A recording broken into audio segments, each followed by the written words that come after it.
ولا ضد له ولا نظير له ولا شريك له. هو الجبار القهار العزيز والغفار، رب السماوات والأرض ورب الملكوت والجبروت، الذي لا مانع له في حكمه ولا سائل له في قضائه. إنه الرب الأكرم الذي خلق الإنسان وكرم وعلمه من البيان ما لم يعلم. فسبحان الذي لا يحصى امتنانه باللسان ولا بالقلم. والصلاة والسلام على نبينا محمد الذي نبي العرب والعجم وعلى آله وأصحابه أجمعين. فأعوذ بالله من الشيطان الرجيم. بسم الله الرحمن الرحيم. قل هل ننبئكم بالأخسرين أعمالا الذين ضل سعيهم في الحياة الدنيا وهم يحسبون أنهم يحسنون صنعا. قال النبي صلى الله عليه وسلم: لا تشرك بالله وإن قتلت وحرقت، أو كما قال النبي عليه الصلاة والسلام. আল্লাহ তাআলা শুকরিয়া, যিনি আমাদেরকে আজকের এই পবিত্র মসজিদে জুমার নামাজ পড়ার জন্য যথাসময়ে হাজির হওয়ার সুযোগ করে দিলেন। করোনার চলমান বৈশ্বিক চরম বিপর্যস্ততার মাঝে যিনি আমাদেরকে বাঁচিয়ে রাখলেন, সুস্থ রাখলেন, কোরআনের সাথে ঈমানের সাথে জীবন জিন্দেগি যাপন করার সুযোগ করে দিলেন। এজন্য শুরুতেই তাকে শুকরিয়া জানাই, কৃতজ্ঞতা জানাই, কালিমাতুশ শুকর পড়ি আলহামদুলিল্লাহ। দরুদ ও সালাম বিশ্বনবী সাইয়্যিদুল মুরসালিন ইমামুনা কুদওয়াতুনা হাবিবুনা উসওয়াতুনা তবিবুনা তবিবু আরওয়াহিনা মুহাম্মাদুর রাসূলুল্লাহ সাল্লাল্লাহু আলাইহি ওয়াসাল্লামের উপর, সাহাবায়ে কেরাম ও শুহাদায়ে ইজামের আলা ইল্লিয়িন আল্লাহ তাআলার কাছে কামনা করছি। সম্মানিত দিনী ভাইয়েরা, আমি আপনাদের সম্মুখে পবিত্র কোরআন মাজিদ থেকে সূরাতুল কাহফের 103 এবং 104 নম্বর আয়াতে কারিমা তেলাওয়াত করেছি। এর আলোকে কিছু কথা বলবো ইনশাআল্লাহ। আল্লাহ তাআলা বিশ্বনবী মুহাম্মদুর রাসূলুল্লাহ সাল্লাল্লাহু আলাইহি ওয়াসাল্লামকে বলছেন আজ থেকে 1400 বছর পূর্বে, আপনি বলুন, হাল নুনাব্বিউকুম, আমি কি তোমাদেরকে খবর দেব, বিল আখসারিনা আমালা, এমন কিছু মানুষের ব্যাপারে যারা আমলের দিক থেকে ক্ষতিগ্রস্ত।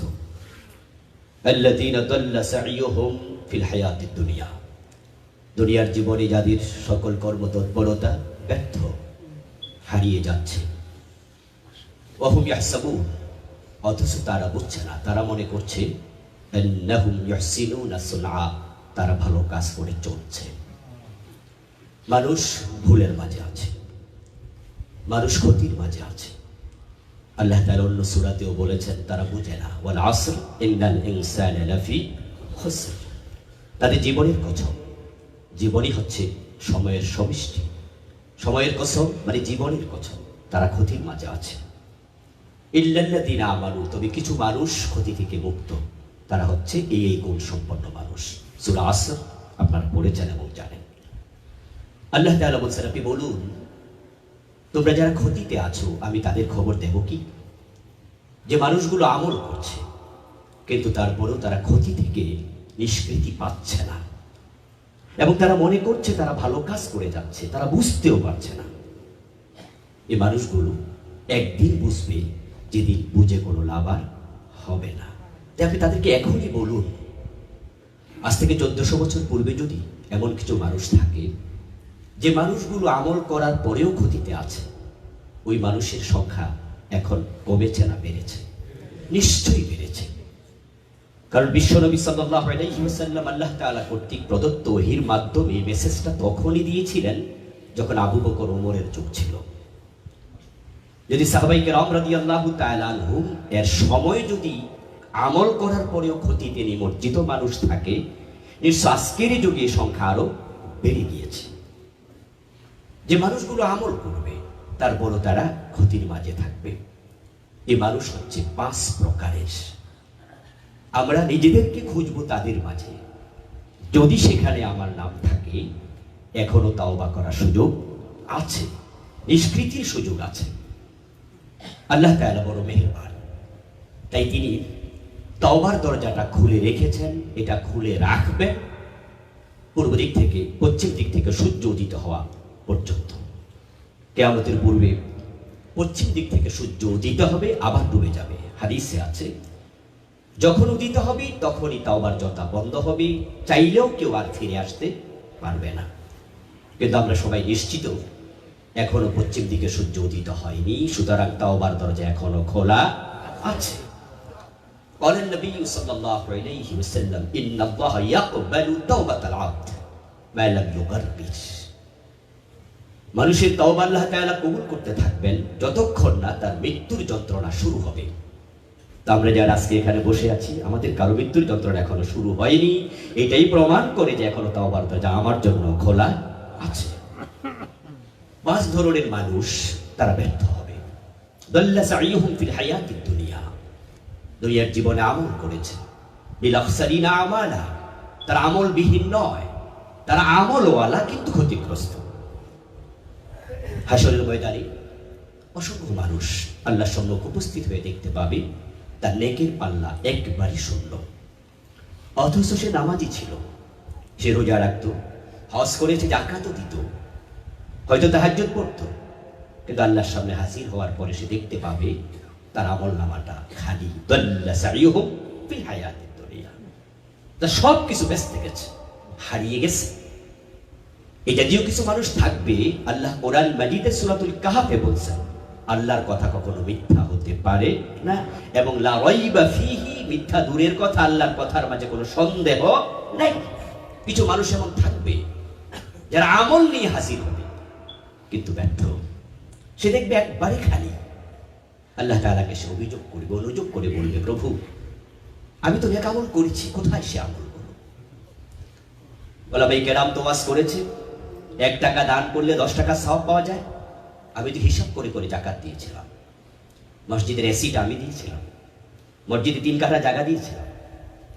তুমিও তো কোরআনে বলেছো মান জা বিল হাসানা ফালাহু আশরু আমসালিহা, যে কোনো ভালো কাজ মানুষ করলে কমপক্ষে 10 গুণ সওয়াব তুমি দেবে। কোরআনে তুমিই তো বলেছো, তো আমার সওয়াব কোথায়? আল্লাহ তাআলা তখন বলবেন, তুমি কি সূরাতুল কাহফের 103 নম্বর আয়াত 4 নম্বর আয়াত পড়নি? সেখানে তো আমি বলেছিলাম কিছু মানুষ থাকবে যারা ভাবছে ভালো কাজ করে চলছে কিন্তু তারা ক্ষতিগ্রস্ত, তুমি তাদের একজন। চূড়ান্ত ফলাফল প্রকাশিত হওয়ার পরে তখন এই মানুষগুলো তারা চিৎকার দিয়ে বলবে, ওয়ালাউ আন্না লানা কাররাতান ফালাকুনা মিনাল মুমিনিন।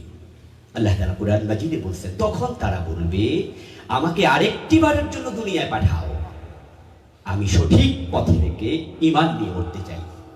ওয়ালাউ আন্না লানা কাররাতান আই মাররাতান ওয়াহিদা, একবারের জন্য আমাকে দুনিয়ায় পাঠাও, ফালাকুনা মিনাল মুমিনিন, আমি ভালোদের অন্তর্ভুক্ত হব, বিশ্বাসীদের অন্তর্ভুক্ত হব, আমি ব্যর্থদের কাতারে আর থাকতে চাই না। সেদিন মানুষ আল্লাহকে বারবার বলবে, কিন্তু সেদিন বুঝবে প্রতিকার নেই, দ্বিতীয়বার তাকে আর দুনিয়ায় পাঠানো হবে না। আল্লাহ তাআলা বিষয়গুলো স্পষ্ট করে দিয়ে আমাদের বুঝাচ্ছেন, আমাদের বুঝটা যেন পরবর্তীতে না হইয়া বুঝটা যেন আজকেই হয়। আল্লাহ তাআলা বলবেন, খুদু, এই ফেরেশতারা তাকে ধরো, ফাকুল্লুহু, তাকে জাহান্নামের বেড়ি পরিয়ে দাও, হাতে পায়ে শিকল পরিয়ে দাও, গলার মাঝে জাহান্নামের ঠান্ডা বেড়ি পরিয়ে দাও, ফুম্মাল জাহিমা সাল্লুহু, অতঃপর জাহান্নামের মাঝখানে ফেলে দাও, জাহান্নামে ফেলে দেওয়া হবে। এই মানুষটা জাহান্নামে গিয়ে সে চিৎকার দিয়ে বলবে, রব্বানা আখরিজনা মিনহা ফাইন উদনা ফাইন্না যালিমুন। সে জাহান্নামে গিয়েও বলবে, হে আমার রব, আমাকে এখান থেকে বের করো, প্লিজ আমাকে এখান থেকে বের করো, আমি এখানে থাকতে চাই না। আমি ওয়াদা দিচ্ছি এই অপরাধ আমি আর করব না, যা করলে মানুষ ব্যর্থ হয়। যদি আমি অপরাধটা আবার করি, ফাইন উদনা, যদি আমি আবার এই কাজ করি, ফাইন্না যালিমুন, আমি তোমার কাছে স্বীকৃতি দিচ্ছি আমি জালেম, তখন তুমি আমার সাথে যে ব্যবহার করতে চাও করিও, কিন্তু আপাতত বের করো। জাহান্নামে গিয়ে সে বলবে, قال النبي صلى الله عليه وسلم أهل النار يبكون في النار।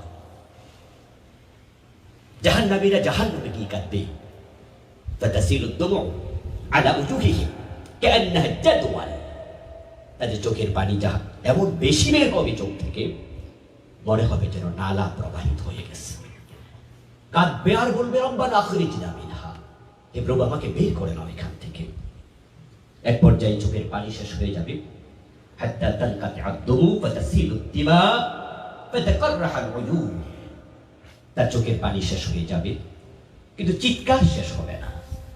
রাসূলুল্লাহ সাল্লাল্লাহু আলাইহি ওয়াসাল্লাম বলছেন, তখন তার চোখ থেকে রক্ত বের হতে থাকবে, চোখ ক্ষত বিক্ষত হয়ে যাবে, কিন্তু সেই কান্নার কোনো মূল্য নেই। আল্লাহ ফিরেও তাকাবেন না।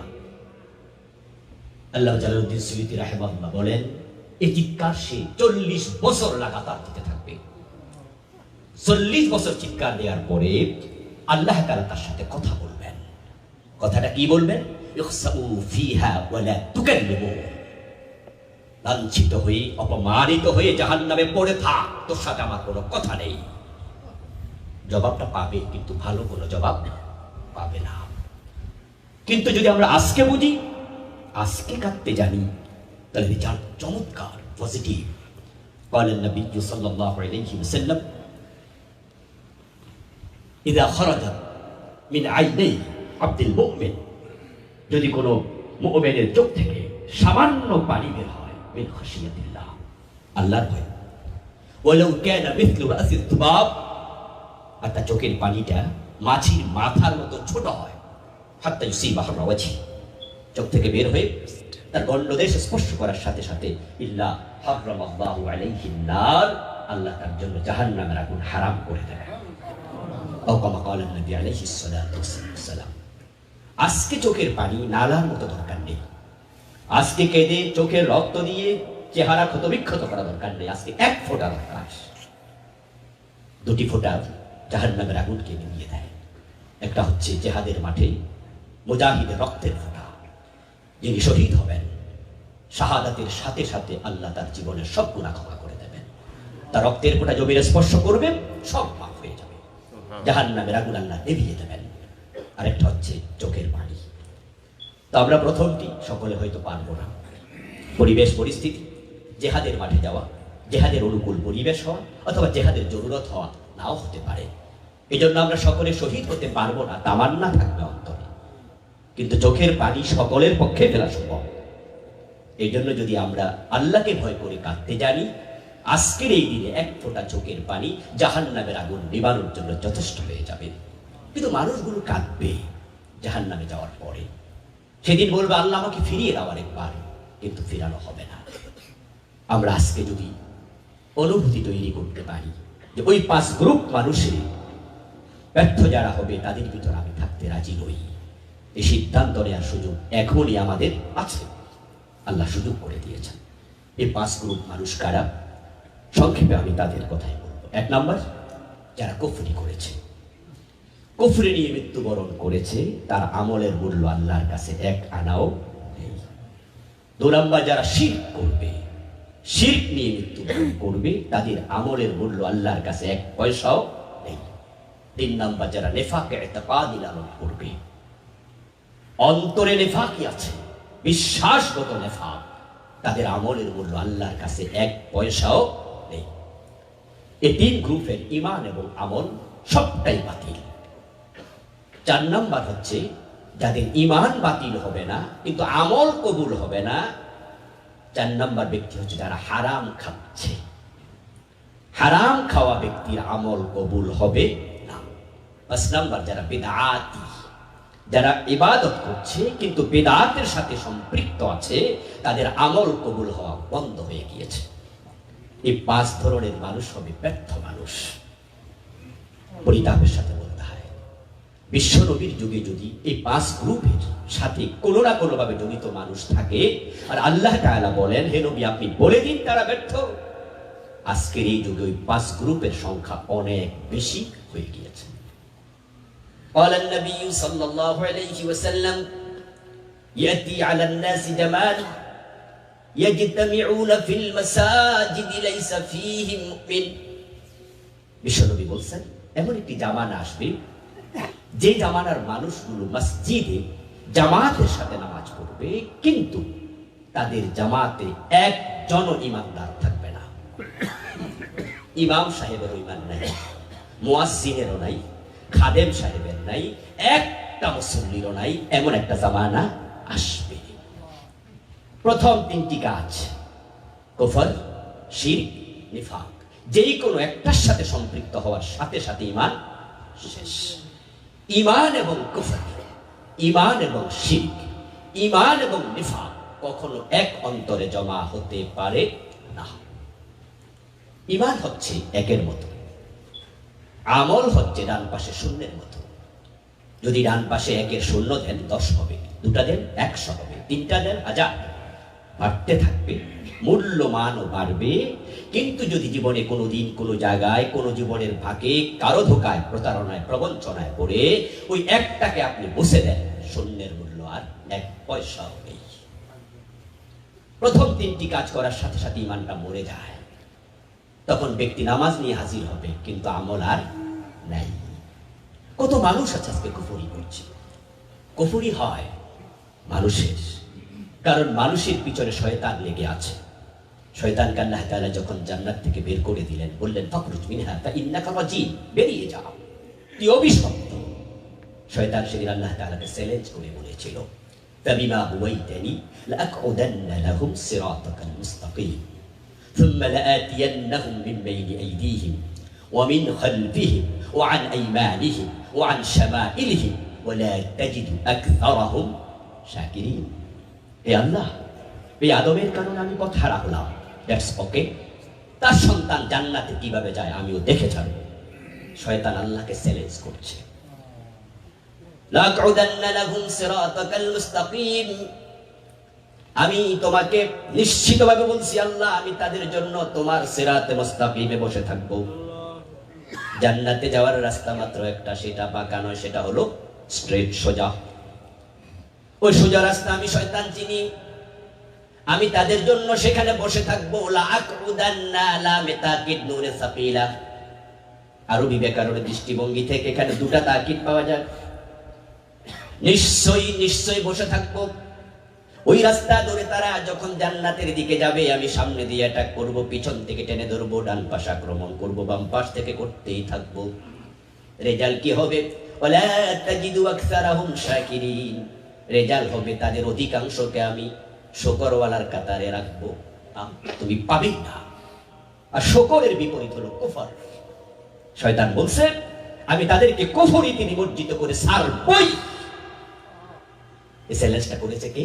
শয়তান। কার সাথে? আল্লাহর সাথে। সেখানে আমরা কেউ ছিলাম না। আল্লাহ কোরআনের মাধ্যমে আমাদেরকে জানাইয়া দিয়েছেন সাবধান।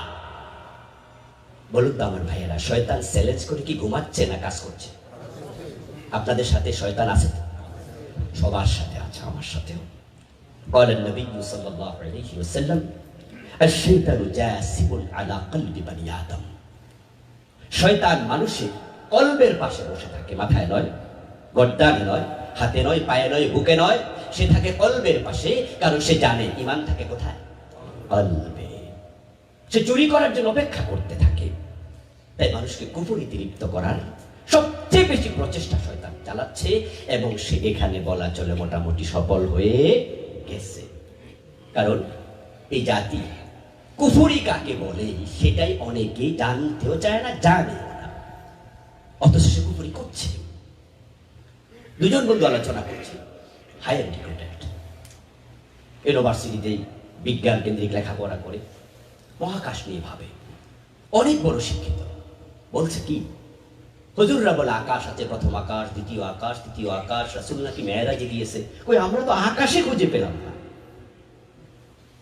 কনফিউজ হয়, বলে আকাশ এটা কোথায়? আবার এই জাতীয় কিছু লোক আছে না? আজকে বিজ্ঞান বলছে, নাসা বলছে আকাশ না, মহাশূন্য। কোথায় আকাশ? এখন আপনিও শিক্ষিত মানুষ ভাবছেন, তাই তো? নাসার গবেষকরা যদি বলে যে আমরা মঙ্গল গ্রহে গিয়েছি, আরো অনেক জায়গায় নভোযান পাঠাচ্ছি, কই আকাশ তো দেখি না, শুধু মহাশূন্য দেখা যায়। আর আপনি কনফিউজ হলেন যে ওদেরটাই মনে হয় ঠিক, সাথে সাথে কুফর, ঈমান চলে গেছে। কারণ 7 আকাশের কথা আল্লাহর কোরআনে আছে না নাই? আল্লাহ যা বলেছে তার সাথে সামান্য একটু বৈরিতা অবলম্বন করলে ঈমান শেষ। বুঝে আসলেও মানতে হবে, বুঝে না আসলেও মানতে হবে।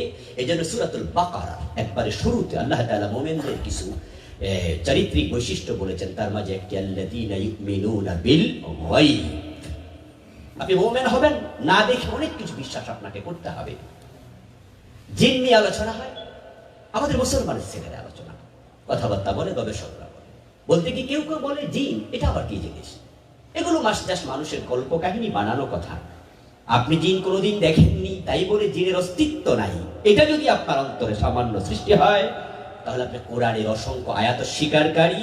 এবং জিনের নামে আলাদা কোরআনে সূরাও আছে না নাই? সূরাতুল জিন, ওয়া মা খালাকতুল জিন্না ওয়াল ইনসা ইল্লা লিয়াবুদুন। পবিত্র কোরআনের বিসমিল্লাহ বা থেকে মিনাল জিন্নাতি ওয়ান নাসের জিন পর্যন্ত যতগুলো হরফ আছে, যতগুলো শব্দ আছে, যতগুলো মেসেজ আছে, ঈমান মানেই হলো প্রত্যেকটাকে বিশ্বাস করতেই হবে।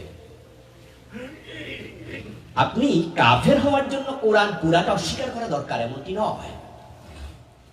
আমরা বিশ্ব নবীকে শেষ নবী মানে না, গোলাম আহমদ কাদিয়ানকে শেষ নবী মানে এমন কিছু লোক কি আমাদের মাঝে আছেন? তাদের ব্যাপারে আমাদের ফতোয়া হলো, সকল আলেমরা বলেন বিশ্ব নবীকে শেষ নবী যে মানবে না সে কাফের। এর কারণ সে কোরআনে 4টি অক্ষর স্বীকার করেছে, খা আলিফ তা মিম, খাতামান নবিয়্যিন। আল্লাহ তাআলা পবিত্র কোরআন মাজিদে মেসেজ দিলেন আমার নবী শেষ নবী। রাসূলুল্লাহ সাল্লাল্লাহু আলাইহি সাল্লাম বলেন আনা খাতামুন নবিয়্যিন ওয়া লা নবিয়্যা বা'দি, আমি শেষ নবী, আমার পরে আর নবী নেই। বিশ্বাস করতেই হবে উনার পরে আর নবী আসবে না। কিন্তু ওই সম্প্রদায়ের মানুষেরা তারা বিশ্ব নবীকে শেষ নবী মানল না, তারা গোলাম আহমদ কাদিয়ানকেও নবী মানে। আলটিমেট রেজাল্ট কি হলো? কোরআনের 4 অক্ষর স্বীকার করার কারণ তাদের ঈমানটা চলে গেল। তারা কি নামাজ পড়ে না? তাদের কি মসজিদ নেই? তারা কি যাকাত দেয় না? দাড়ি, টুপি, পাজামা, পাঞ্জাবি, পাগড়ি, মিসওয়াক, এভরিথিং আমাদের মতো, কোরআন তেলাওয়াত আমাদের মতো। তাদের বই পড়েছি আমি কয়েকটা, পাতায় পাতায় লেখা লা ইলাহা ইল্লাল্লাহু মুহাম্মাদুর রাসূলুল্লাহ, এই কালিমাও তারা পড়ে। কিন্তু কাফের কেন? কারণ তারা কোরআনের 4টি অক্ষর স্বীকার করে বসে আছে। তো ঠিক আমরাও অনেকে আছি কুফরি করছি কোরআনের অনেক আয়াতের সাথে। যেমন আল্লাহ তাআলা বলেন আলা লাহুল খালকু ওয়াল আমর, এখানে অক্ষর আছে 15টা। এর সাথে লাখ লাখ মুসলমান বৈরিতা তৈরি করেছে, দ্বন্দ্ব তৈরি করেছে, কমপ্লিট অবস্থান কন্ট্রাডিক্টরিতে, একবারে উল্টা। আল্লাহ তাআলা বলেন সাবধান, সৃষ্টি যার, আইন চলবে শুধুই তার। এই কথা কি আমার না আল্লাহর? অক্ষর আছে 15টা। এখন আমরা কি দেখি? সৃষ্টি আল্লাহ, কোনো সন্দেহ নাই, কিন্তু আইন আল্লাহ চলছে না। অনেক মুসলমান আছে আল্লাহর আইনের ব্যাপারে কথা বললে রাজনীতির গন্ধ তালাশ করে। মসজিদে এসেছেন, আল্লাহর আইনে মসজিদ চলবে, এ বিষয়ে একজন দ্বিমত করবে না। কিন্তু যেই মাত্র বলবে আল্লাহর আইনে দেশ চলবে, সমাজ চলবে, আদালত চলবে, বিচারালয় চলবে, তখনই কথা হতো হুজুর এসব রাখেন তো, সব জায়গায় ধর্ম টানেন কেন? এই যে একটি চিন্তা লালন করছেন, কাদিয়ানী 4 অক্ষরের সাথে দ্বন্দ্ব তৈরি করে ঈমান হারা হয়ে গেছে। আর আপনি কোরআনের অসংখ্য আয়াত, ইনিল হুকমু ইল্লা লিল্লাহ, আল্লাহ ছাড়া কারো হুকুম চলবে না, এভাবে অসংখ্য আয়াত আল্লাহ তাআলা বলছেন আমি নবীকে পাঠিয়েছি এই কাজে, লিইউযহিরাহু আলা দ্বীনি কুল্লিহি। আমার নবীর মিশনই ছিল সকল মতবাদীর উপরে দ্বীনকে বিজয়ী করে দেবে। কিন্তু আজকে অসংখ্য নামাজি, অসংখ্য হাজি যারা আল্লাহর আইনের সাথে একমত হতে পারে। তো কাদিয়ানী 4 অক্ষর স্বীকার করলে কাফের হলে আপনার অবস্থান কোথায়? ঈমানটা চলে গেছে। আপনাকে এই বুঝ নিতে হবে, যদি আমি মুমিন হই তাহলে বিসমিল্লাহর বা থেকে মিনাল জিন্নাতি ওয়ান নাসের জিন পর্যন্ত যা আছে মানতে আমার সামান্য আপত্তি নেই। মাথা পেতে দিলাম প্রভু তোমার কাছে। قال النبي صلى الله عليه وسلم المؤمن كالجبل الأنيف حيثما قيل يقعد। রাসূলুল্লাহ সাল্লাল্লাহু আলাইহি ওয়াসাল্লাম বলতেছেন যে মুমিন তুমি হয়েছো, এর মানে কি জানো? এর মানে হচ্ছে তুমি হয়েছো সেই ওটের মতো, যেই ওটের নাকের ভিতরে মালিক রশি ঢুকাইয়া দিছে। ওই ওট কিন্তু এখন আর স্বাধীন নয়, মালিক টানে যেদিকে কদম দেবে সেদিকে, উল্টা পাল্টা করবে নাকটা ছিঁড়ে যাবে। ঈমান এনেছো, আমি আল্লাহ যা বলেছি, আমার রাসূল যা বলে, একটু উল্টা চলবে, ঈমান ছিঁড়ে যাবে। কুফরির কারণে অসংখ্য মানুষের ঈমান শেষ হয়ে গিয়েছে, এটা এক নাম্বার। দ্বিতীয় হচ্ছে শিরক। শিরক তো আজকে এক ভয়াবহ ডিজিজ, অনেক মারাত্মক অসুখ, ক্যান্সারের চেয়ে আরো জঘন্য। হাসতে হাসতে মানুষ শিরক করছে, বলতে বলতে শিরক করছে, মানুষ জানে না ঈমানটা কোন কারণে চলে যাচ্ছে। এর কারণ শিরকের মতো ভয়াবহ অপরাধ এই ব্যাপারে বেখবর। বলছে ধর্ম যার যার, উৎসব সবার, এবং সেটা বইয়ের পাতায় তো লিখে দিচ্ছে, সিলেবাসে ঢুকিয়ে দিচ্ছে, বাচ্চাদেরকে শিখাচ্ছে। আল্লাহর কসম করে বলছি, এই আকীদা লালন করার সাথে সাথে ঈমানটা শেষ। কারণ এটা কোরআনের সাথে সম্পূর্ণ তান্ত্রিক। কোরআনের বক্তব্য কি, স্লোগান কি, লাকুম দীনুকুম ওয়ালিয়া দীন, তোমার ধর্ম তোমার, আমার ধর্ম আমার। তো ধর্ম যার, উৎসব তার, ধর্ম যার যার, উৎসব সবার, এটা সম্পূর্ণ শিরকি আকীদা। হাজার হাজার মানুষ পালন করছে, মাজারে গিয়ে মানত করছে, সন্তান চাচ্ছে, হরেক রকমের শিরকের কারণে তাদের ঈমান শেষ। মসজিদে গিয়ে শুক্রবারে, এই জুমাবারে আল্লাহকে সিজদা করছে, ওই লোকটা আবার মাজারে গিয়ে পীরের পায়ে সিজদা দিচ্ছে। এমন কি নামাজি নেই? আছে। সে মসজিদে আল্লাহকে সিজদা করছে, হয়তো তাহাজ্জুদ পড়ছে, কপালে কালো দাগ আছে, 5 ওয়াক্ত নামাজের 1 ওয়াক্ত তরক করছে না। বাট ওই যে মাজারে সিজদা দিল, ঈমান শেষ, সে বুঝতেই পারছে না। হাসরের ময়দানে টের পাবে সে, আল্লাহ বলবেন, দেখো দেখো তোমার আমলনামা, ওয়াকুল্লু ইনসানিন আলজামনাহু তায়রাহু ফি উনুকিহি, প্রত্যেকটা মানুষের আমি গর্দানে আমলনামা রেখে দিয়েছি। নুখরিজু লাহু ইয়াওমাল কিয়ামা কিতাবা, সেটা আমি কিয়ামতের দিন কিতাব আকারে বের করব। তাকে বলবে ইকরা কিতাবা, পড়ো তোমার বই। সে দেখবে এত তারিখে এতটার সময় সে মাজারে সিজদা করেছিল। আল্লাহ বলবেন, ইবাদতের মালিক শুধু আমি ছিলাম, আমি বলেছি আল্লাহ তা'বুদু ইল্লা ইয়াহু, তুমি পীরকে কেন সিজদা দিয়েছো? তোমার ঈমান শেষ, সব শেষ, তুমি ক্ষতিগ্রস্ত। সে বলবে, প্রভু আমাকে একবার দুনিয়া পাঠাও, আর পীরকে সিজদা দেব না। লাভ নেই। কেউ কেউ বলবে, আল্লাহ এগুলো শিরক আমি জানতামই না, ওয়াল্লাহি রাব্বিনা মা কুননা মুশরিকিন। কোরআনে আল্লাহ বলে, সে বলবে, আল্লাহ তোমার কসম আমি শিরিক করি নাই। শিরিক যে এটা আমি জানতামই না। আচ্ছা, জানি না বলে বিষ খেলে অসুবিধা নেই? কি মনে হয় আপনাদের? এটা যে বিষ আপনি খেলেন, আপনি জানেন না, প্রতিক্রিয়া আছে না নাই? আল্লাহ বলবেন, কেন জানোনি? আমি তো কোরআনের প্রথম মেসেজটাই দিয়েছিলাম, ইকরা, পড়ো, পড়লে তো জানতে। সুতরাং জানি না এই শব্দের কোনো মূল্য থাকবে না। এটা হচ্ছে দ্বিতীয় কারণ। 3 নাম্বার নিফাক।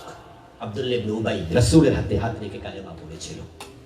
আপনারা জানেন যে আব্দুল্লাহ ইবনে উবাই জানাজার নামাজ বিশ্বনবী নিজে পড়িয়েছিলেন। আব্দুল্লাহ ইবনে উবাইকে যখন কবরে নামানো হয়, রাসূল সাল্লাল্লাহু আলাইহি সাল্লাম ওর লাশটাকে উনি কবরে নামানোর আগে নিজের কোলে নিলেন, মাথাটা কোলে নিয়ে মুখ থেকে পবিত্র থুতু বের করে তার গালের মাঝে লিপটিয়ে দিলেন। সহিহ বুখারীতে এসেছে।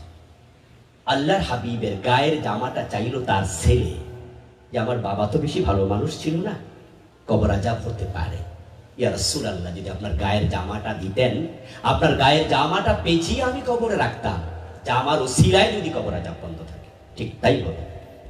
অধিকার প্রেসিডেন্ট বিশ্বনবী মুহাম্মদুর রাসূলুল্লাহ সাল্লাল্লাহু আলাইহি সাল্লাম গায়ের জামাটা খুলে দিলেন, রাসূলের গায়ের জামা দিয়ে মোড়ানো হলো, পবিত্র লালা মুখে মেখে দেয়া হলো, রাসূল জানাজার ইমাম হলেন, কবরে রেখে কবরের মাটি সমান করে দেয়া হলো। জিবরিল আমিন হাজির। ওয়ালা তুসাল্লি আলা আহাদিন মিনহুম মাতা আবাদা ওয়ালা তাকুম আলা কবরিহি ইন্নাহুম কাফারু বিল্লাহ। সূরা তাওবার আয়াত। আল্লাহ তাআলা নাযিল করলেন, হে নবী, লাভ নাই, এই জাতীয় লোকের জানাজার নামাজ আর কোনোদিন পড়াবেন না, কবরের পাশেও দাঁড়াবেন না। ওয়ালা তাকুম আলা কবরিহি, কবরের পাশেও আসবেন না। ইন্নাহুম কাফারু, তার অন্তরে কি আছে? কুফরি আছে। সে মুখে দেখিয়েছে ঈমান, নামাজ আপনার পিছনে পড়েছে, বাস্তবে কোরআনকে মেনে নিতে পারে নাই, দিনকে মেনে নেয় নাই, লাভ নাই। নিফাক কাকে বলে? কোন কোন কাজ, কোন কোন চিন্তা লালন করলে নিফাক হয়, এগুলো যদি আপনি না জানেন তাহলে নিজের অজান্তেও মুনাফিক হয়ে যেতে পারেন। এই জন্য নিফাকে ইতিকাদি যারা লালন করে তাদের ঈমান থাকে না। এই তিনটি বিষয় জানতেই হবে। এরপরে 4 নাম্বার হারাম পরিত্যাগ করা। যারা হারাম খায় ইবাদত কবুল বন্ধ। অনেকে আপনারা আছেন, আমরা অনেকে আছি, নামাজও পড়ি, সুদও আনে। সুদ কেউ আনে, কেউ সুদ দেয়, মানুষ ঠকায়, অন্যের জমি দখল করে, হক নষ্ট করে, মিথ্যাচার করছে, গীবত শিকায়ত করছে। কত হারামের সাথে জড়িয়ে আছি আমরা। যারা হারাম খাবে তাদের ইবাদত কবুল হবে না। قال النبي صلى الله عليه وسلم من اشترى ثوبا ب10 دراهم فيه درهم حرام لم يقبل الله له صلاته ما دام عليه। বিশ্বনবী বলছেন 100 টাকা দিয়ে একটি কাপড় কিনেছ, 1 টাকা হারাম, ওই কাপড় পরে যতই নামাজ পড়ো আর কবুল হবে না। আর এটা হচ্ছে বিদআত। বিদআত থেকে দূরে থাকতে হবে। সময় যেহেতু কম, কথা আর বলা যাচ্ছে না। এই মৌলিক 5টি বিষয়ে সতর্ক থাকুন। ঈমান বাঁচবে, আমল বাঁচবে। এই 5টির সাথে জড়িত হবেন, ঈমান শেষ, আমলও শেষ। ব্যর্থ হওয়া লাগবে। আলহামদুলিল্লাহ, শিরক নিয়ে আমি একটি বই লিখেছি, আমাদের দেশে চলমান, আমাদের জীবনের সাথে রিলেটেড 29টা শিরক আমি লিখেছি। আপনাদের এই লাইব্রেরিতে বইটা পাওয়া যেতে পারে। বিদআত নিয়ে লিখেছি চলমান 38টা। হয়তো আপনি আশ্চর্য হবেন যে বলেন কি, এটা বিদআত আমি করছি? হ্যাঁ, করছেন আপনি, আপনি জানেন না এটা যে বিদআত। বইটা এখানে থাকতে পারে, সংগ্রহ করে নেবেন, অথবা অন্য যে কোনো রাইটারের লেখা বিদআত নিয়ে পড়বেন, শিরক নিয়ে পড়বেন, নিফাক নিয়ে পড়বেন। কোনটা হারাম কোনটা হালাল জানতে হবে। বাঁচতে হলে জানতেই। আল্লাহ তাআলা আমাদের সকলকে চূড়ান্ত ফলাফলে যারা ব্যর্থ হবে তাদের কাতার থেকে সরিয়ে নিয়ে সকলদের কাতার অন্তর্ভুক্ত করুন, আমিন।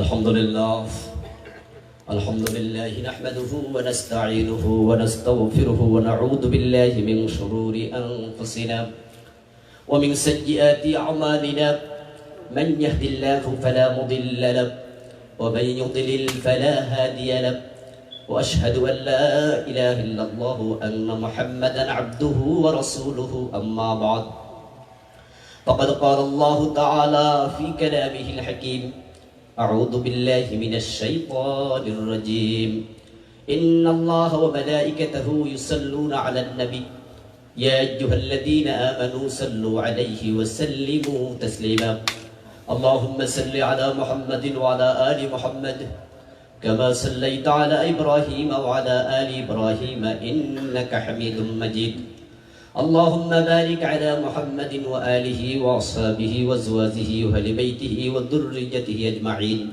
اللهم انصر المسلمين والمجاهدين في كل مكان واجعلنا منهم واخذل الكفرة والمنافقين والظالمين في كل مكان ولا تجعلنا منهم اللهم إنا نعوذ بك من البرص والجنون والجذام ومن سيء الأسقام عباد الله رحمكم الله واذكروا الله يذكركم وادعوه يستجب لكم ولذكر الله تعالى أعلى وعز وجل وتم هم أكبر وقوموا لله قانتين.